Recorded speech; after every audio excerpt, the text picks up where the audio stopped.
ఈరోజు దేశంలో తెలంగాణ ఏం ఆలోచిస్తుందో దేశం అది ఆలోచిస్తున్నది. అంటే అంత అడ్వాన్స్గా ఈరోజు తెలంగాణ ప్రభుత్వం, తెలంగాణ కాంగ్రెస్ పార్టీ కానీ, తెలంగాణలో ఉన్న రాజకీయ నాయకత్వం కానీ అడ్వాన్స్మెంట్ ఉన్నదన్న దానికి ఇంతకంటే ఎక్కువ ఉదాహరణ అక్కర్లేదు.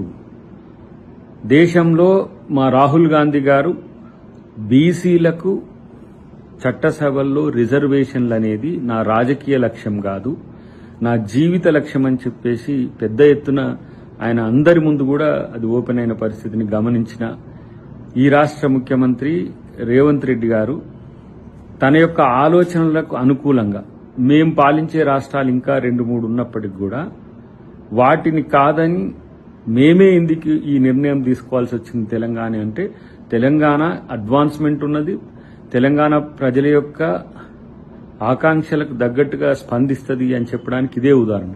కాబట్టి 3 నెలల్లోనే ఆ సర్వే కంప్లీట్ చేయడం, దానికి సంబంధించిన వివరాలు తీసుకోవడం, దాన్ని బిల్ చేయడం, బిల్ చేసి శాసనసభలో ఒప్పించడం.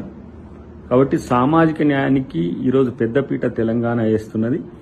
తెలంగాణ మోడల్ అనేది ఈరోజు నేషన్ మోడల్గా మారిపోయిన పరిస్థితిలో ఇది ఒక కాంగ్రెస్ పార్టీ విజయంతో పాటు తెలంగాణ రాష్ట్ర ప్రభుత్వం యొక్క విజయంగా దీన్ని చూడాల్సిన సందర్భం ఉంది.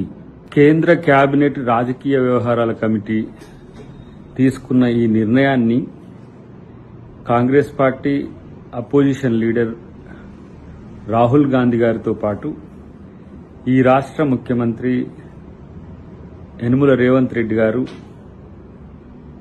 ఆహ్వానించిన పరిస్థితిని మిత్రులు అర్థం చేసుకోవాల్సిన పరిస్థితి ఉన్నది. బీజేపీ నాయకులు బండి సంజయ్ గారు కానీ, లేకపోతే కిషన్ రెడ్డి గారు కానీ, లేకపోతే బీఆర్ఎస్ నాయకులు, సరే కేసీఆర్ అంటే మాట్లాడాడు కానీ, కేటీఆర్ కానీ, ఇతర మిత్రులు కానీ, ఇది అసలు ఎట్లయితుంది, ఇది అయ్యే పనేనా, ఎందుకు కాంగ్రెస్ పార్టీ రాజకీయంగా బీసీ బిల్ను ఎత్తుకుంది అని చెప్పేసి చాలా విమర్శలు చేసిన వాళ్లే ఈరోజు కేంద్ర ప్రభుత్వ నిర్ణయాన్ని స్వాగతించారు. అంటే కేంద్ర ప్రభుత్వం కాంగ్రెస్ ఆలోచించిన విధానాన్ని అనుసరిస్తుందనేది ఇప్పటికైనా తెలుసుకోండి. ఇది రాజకీయాల కోసం కాదు, ఒక సామాజిక మార్పు కోసం. చరిత్రలో 94 సంవత్సరాల పైచీలకు ఈరోజు ఓబీసీలు కానీ, లేకపోతే అగ్రవర్ణాల్లో పేదలు కానీ, ఇతరత్ర ఎవరైతే ఆర్థికంగా సామాజికంగా వెనుకబడ్డారో వాళ్ళందరికీ మేలు చేయాలనే ఆలోచనతో ఇప్పుడు ఈడబ్ల్యూఎస్ రిజర్వేషన్స్ కానీ, లేదంటే ఓబీసీ రిజర్వేషన్స్ కానీ తెర మీదకి వస్తున్నమాట తెలుసుకోవాల్సిన అవసరం ఉన్నది.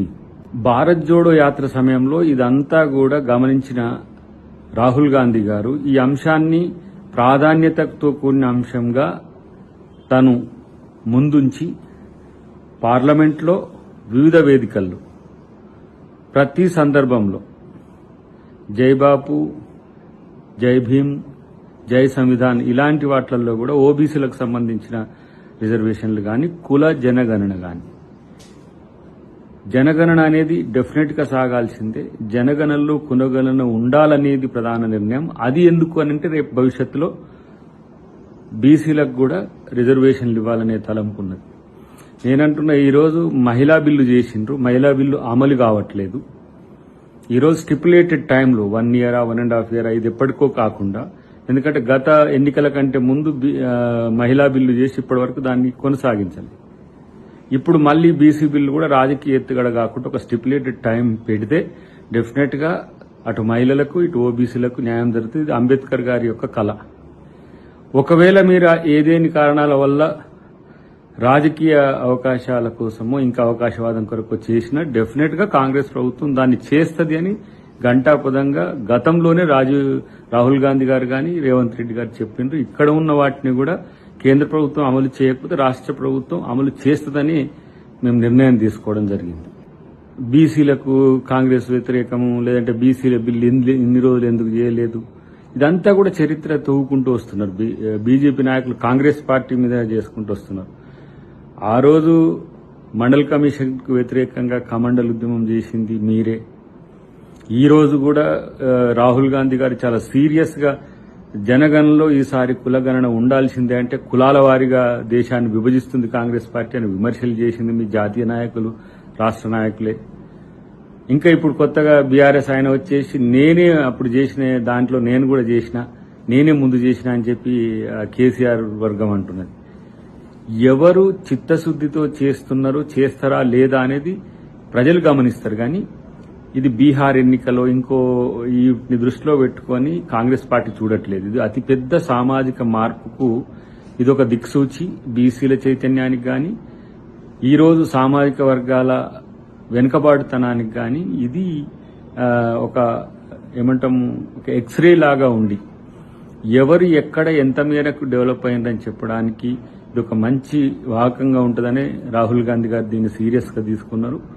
పొలిటికల్ క్రెడెన్షియల్స్ పక్కన పెట్టి ఇలా రేవంత్ రెడ్డి గారికి తెలంగాణ మోడల్ గా ఇది పెద్ద ఎత్తున చర్చకు వస్తుందనే ఉద్దేశంతో విమర్శలను పక్కన పెట్టి ఇవాళ నిజంగానే తెలంగాణ మోడలే దేశం మోడల్ అయిందనే విషయాన్ని గుర్తుంచుకుంటే మంచిది.